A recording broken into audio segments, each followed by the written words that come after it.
Asumna nung nini Thokchom kri somdana ningol luhumbagi wafam do haidabagi Anita sauna ningol do onsin dana isaulang laga chairi ngasi su ayuktani ningol thaba ingkhang loisilaga mabuk anabagi chaba yanaba haidana karino thongthakduna sem sari tanjaduda bimol na kori abe tabro nangbo amta tholo ningol bimol na kawuda tabada mangol da tholaga kaka kahege bimol na nangbu kaidorino chak thonglambani loiri phare adudi wari sasi kaka ningol bimol da haipe englaga hoi nangi nandom chana engondasu wari sai ekhoni silise nangi fanabani nangi fatanaba mangnanaba kaisu siloi paikhomado yamna phaba mini magi thabaktani aina tawriba sisu ngasi phawba magi fataba tawba thabak amata thengnadre ningol tumina taraga lei aduna aikoini icha ningol se nangna chintani aduna kakana mapam khangba amada thajaba pami aduna aikogi icha ningol se nangna thantani yengoi nangna paikhom boy da leirba haibase sida yarde nangsu aikogi su animaki loini ya phedori bani ningol wangang de tumina lei adunane aikoini silise nangi fanabani moina luhombase athubada pami aduga nangna thuna honing drasu matam khra legi haribasune kakana haige ningol tumina leirambadu mamaida nongkhatlaga tapna hari kaka ai noina haibadu yaki adu matam khradi sida sum lekhige yai ichana matam khra legi haibadu leyu kakana moidu saige nangi pambase hoi phare chamo chak tu lu sinjawro ningol do imung da mo prep changla unglaga phamlaga wakhal da khalli aigi mapuk kaino aigi oibu wakhal ningjabase thabina bakana aslete ko apo nang leibana ai khamduna leibani ko tanjaduda mapalumdagi mi kawpagi makhol tarakpaduda ningol amuk tholai masakhangdaba miyai chalaba nupa ama leibada ubada ningolna kana loya ningol du ubada khangle leiriba nupi machasi mana macha sakna yokchariba ningthiga phaibukni machin manauduni haibadi khangle masaktu ubada khangbani ningol amuk saijere kana hangbibano loya gan khangta tare ave bubuk leitabra ningol masakhangdaba nupaduna magi maming korpaduda ngakpadi phawi adubuma tapna khumlai leye kaka kakhalo sida phamse loya mangol da kakhalaga phammi aduga hari noidi anai yaudi ko ningol na abukti masangam de dene leye inebo khiam ko ningam dabano yamne susole da kaka ado kaka bu kanano nongmata slak bu ude aduga aigi ming su khangi abuk su khangi hojikti nangna khanglaroi wari yamna sangi aduga ka imungda changse abukti imungda lehewe asi haraga ningol na rani gi kada pusila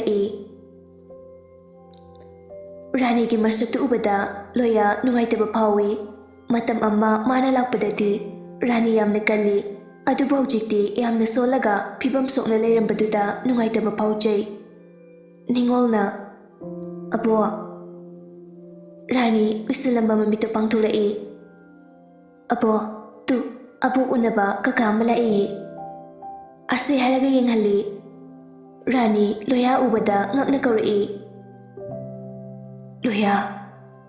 loya sunungaitana ine aila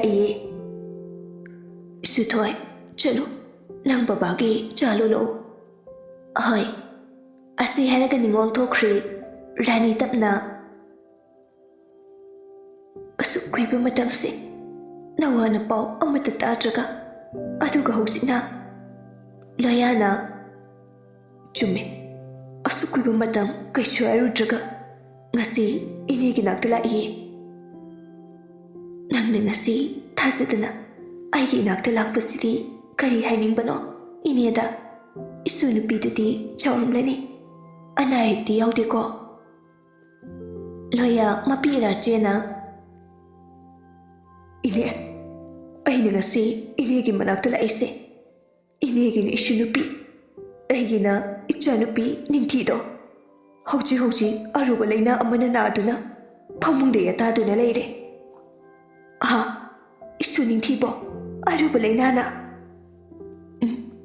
Aduna ni ngasi Aina inegi naktala ibase Moy machimanaupu amtadi masakhangna hangena Inegi naktala lakpani Ichagi aruba numit uitringaida Karino loya Nangna hari dibo Adumna haiba pate Isu ningti kaichi tauroi Apaba doktor amatanasi Ine Aina ichado kanma ngamlaroi Aduna ine Aibu ngakpiyo Mapa aina ichagi Pansi kanma ngamlaroi Matam kuina icha yaurudra matu Isorno icha ama pibire Aduga matam kra Ichagi ipakta tauduna Taibangi nungaiba ki amasu khangale Adubu Aigi ichado Isorna aigi inakta Matam kuina lemina wana tamlam drama male Asli haraga loya makol thokna kaple e Rani sukaplega Kari Loya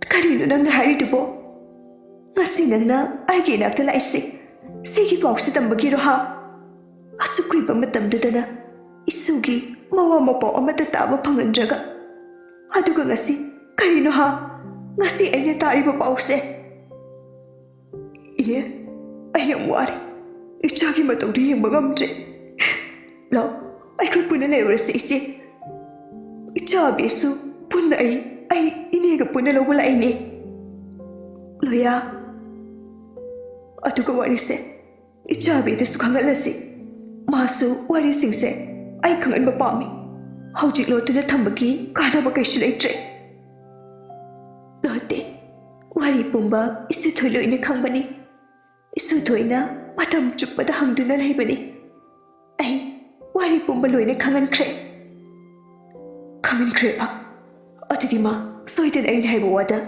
Soitan yarakani Ine lau ngasi sakrasi Ay ni isha diyo disu Isha bebu kangan bapami Isha toina su si kanglapada yamna haraw chagani Mana haraw na Nopi minge Matam pumbada noklaga lamjaraga laiba ichado Haujikti pamungda yataduna laibado Ine ay karamna yengduna laigani Aduna inena Ngasi haujimak ay galoinena chakrasi Ay tamobi moldasu ay haijarake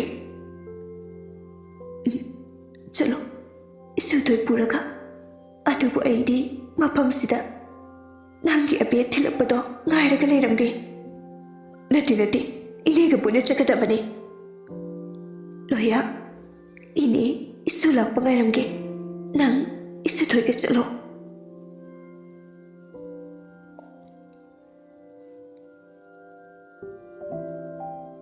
Somdana paikhom bohina sinduna Sanahal gi chakhomda bom pitawduna thamle Sanahal lang pangaiduna leire Phone-dani paikhombana Thabak-singdo may paglabra Nupa mana Oi, loire vos Fari duri noi mafam chana layo Chinghan gidaba mongda tawbiya diko Thabak-singdo Fari vos Fari thamlage Phone thamlaga paikhomba akhaba minok amanok laga Angang nandi aigi nabada nokani Aina sisinariba kokse Nangna khangadaba natte Nangna yamna khanghaiba sarido Asi haraga khana nokla e aduga amuksa mathanta Sonal ngasi nangi araba numini Nacha nupani nang kanma ngambringe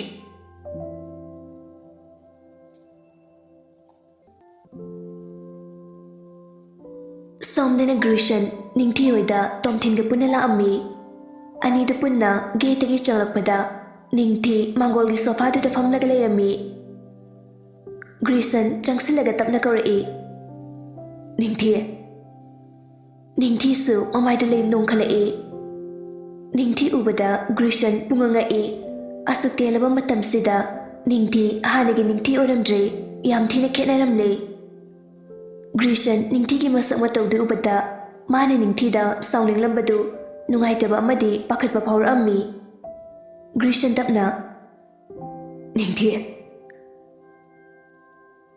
Ningti, Ani do the Tamni Laga, Nofetauraga.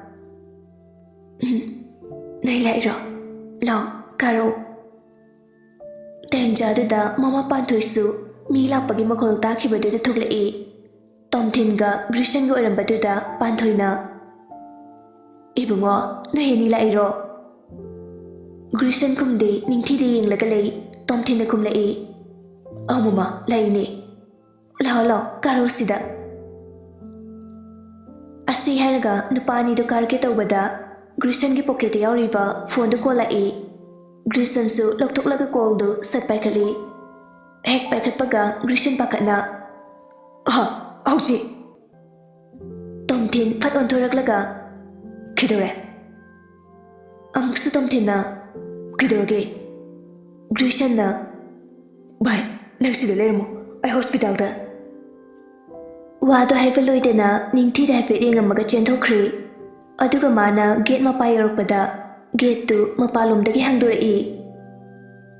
Grishansu, Chaketa Waga. Gate to Ginakan the Leplaga, Lerambanupidu Ubada. Ngakna nupidu ding lei. Nupidu ateka nasnati, loyana pura kalakpa, ningol ni. Ningol su Grishan ding lagalay.